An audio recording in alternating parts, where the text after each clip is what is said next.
Bago natin pag-usapan ang climate change at global warming, kailangan muna natin alamin ang kahulugan ng panahon at klima. Ang panahon ay tumutukoy sa kasalukuyang kondisyon ng atmosfera at ang mga pagbabago sa kondisyon nito sa loob lang ng ilang oras hanggang sa isang linggo. Ilan sa pagbabago na tinutukoy na ito ay ang pagtaas at pagbaba ng temperatura at ang pagbabago sa bilis, direksyon at lakas ng hangin. Ang klima naman ay tumutukoy sa pangkalahatang kalagayan ng atmosfera sa mahabang panahon.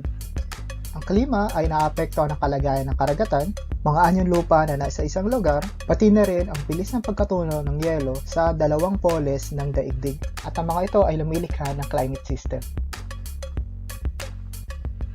Ang halimbawa ng klima sa Pilipinas ay ang tag-init mula Nobyembre hanggang Mayo at ang tag-ulan mula Hunyo hanggang Oktubre. Ngayon naman